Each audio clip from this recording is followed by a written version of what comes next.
Hello everyone! For today's video, gagawa tayo ng lumpiang gulay. Ito ang mga ingredients. May tawgi tayo, bagyo beans, at saka carrots.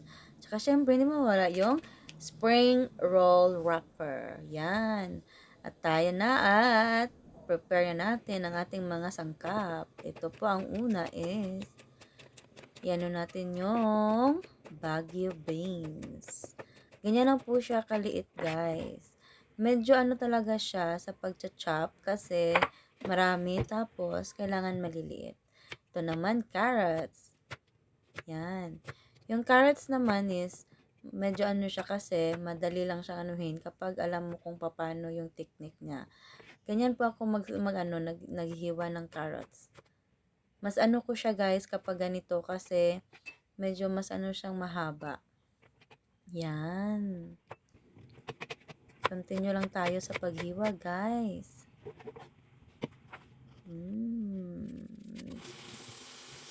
At ngayon, i-ready din natin yung may ano tayo dito, sibuyas at bawang. Ganyan din po ako mag-chop ng ng sibuyas kapag mag-ano ko ng lumpia. Mas ano siya kasi mas madali siyang maluluto at mamimix siya sa gulay talaga. Tsaka syempre yung bawang naman gagawa ko noong ano siya, manual processor. Yung ano lang siya, parang gamitin mo lang yung kamay mo. Hindi kagaya nung iba na may ano siya, electric processor, food processor. Yan. See, madali lang siya kapag ganun. Ngayon, gigisahin na natin yung mga sangkap.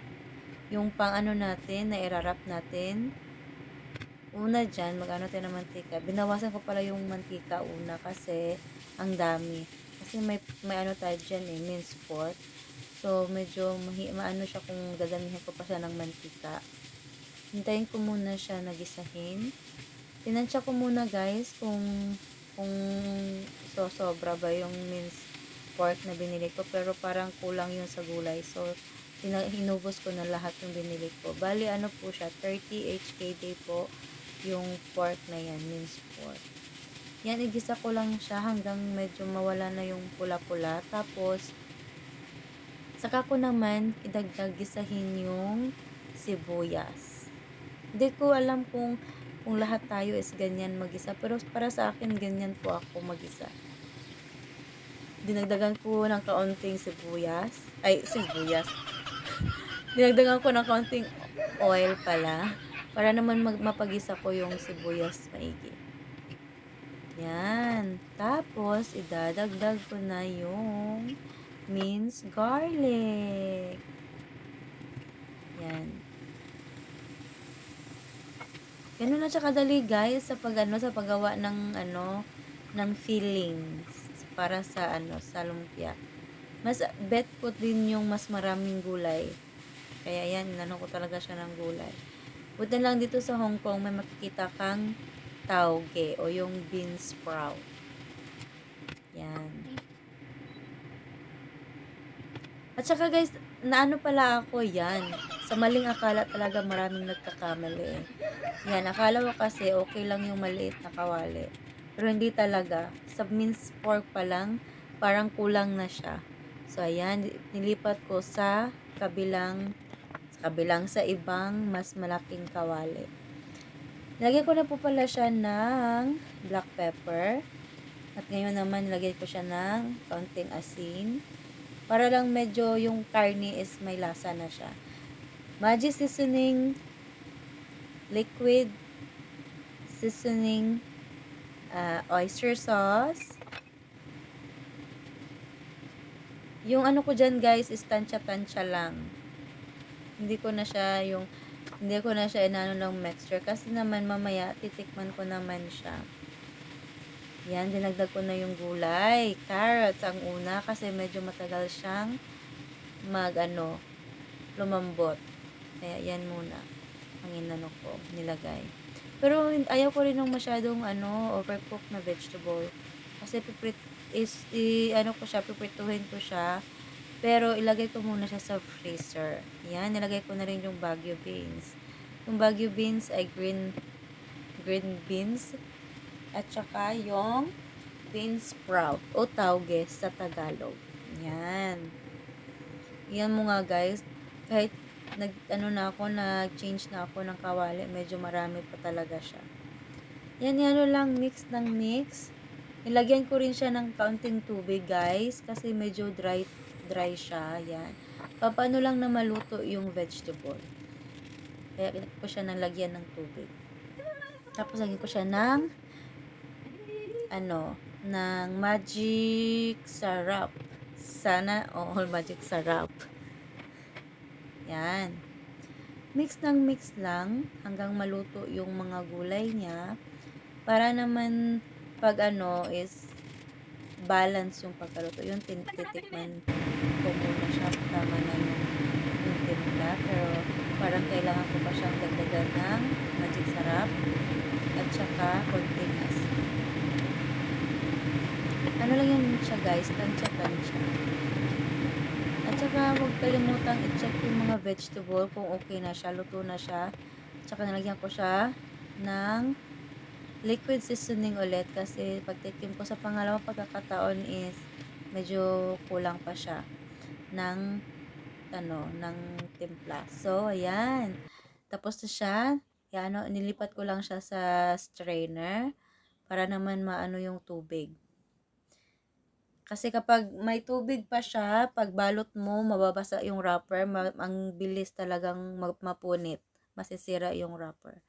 At ngayon naman guys, ko na paghiwalayin yung mga wrapper. Sana yung wrapper lang ang maghihiwalay. Huwag naman kayo. Joke! Yan. Bali, pala yung wrapper na prepare ko? 24 pieces sa isang wrap, sa isang set na yan, sa isang balot. So, bali 3 balot yung binili ko. Kayo na bahala mag-plus dyan guys, kung magkano lahat, kung ilan lahat ang magagawa. Ngayon, medyo malamig na yung aking ginawang filling. So, mag-start na tayong magbalot. Mag-wrap na tayo. May din ako dyan, cornstarch na may tubig para naman mag-stick yung hindi lalabas yung filling sa loob ng ating narap na spring roll. Ganun lang siya kadali guys, medyo maano lang talaga siya, matagal matapos kasi nga ang daming process. Pero guys, sulit naman. At saka ito po pala is late na talaga na na-upload kasi itong video na to ay nung Christmas party po namin sa aking training ng caregiver. Ngayon, magluluto na tayo, guys. Frying time. Ang ganda ng kawali na to, guys, kasi maliit lang yung mantika na nilagay ko, pero talaga siya, hindi siya nauubusan ng mantika. Sa ganun karaming lumpia na ginawa ko, spring roll, hindi na ako nagdagdag ng mantika. Ganyan lang siya. Yan.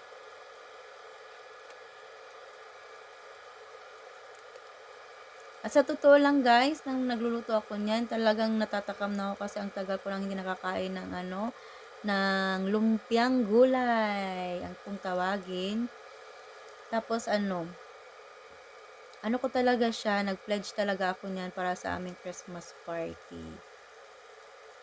Kasi hindi naman pwede na ganun karami, tapos ako lang kakain lahat, diba? So, ko talaga siya, tiniming ko siya na may party bago ako gagawa para makakain ako. Yan. Malapit na siyang maluto ang first set. Golden brown lang guys ang kailangan dyan. Kasi pag medyo sunog, hindi na maganda sa sa katawan talaga. So, huwag kalimutang ikot-ikotin siya, balik ta rin para magpantay yung luto. Natatakam na ako dyan guys, talaga. Pero inaano ko talaga kasi para marami pa akong, para madala ko siya lahat sa Christmas party namin. Sorry, nagkabulol-bulol ako. Yan, malapit nang matapos at mag-prepare ako that time na papunta sa aming Christmas party. Tadan! Yummy vegetable spring rolls! Thank you for watching!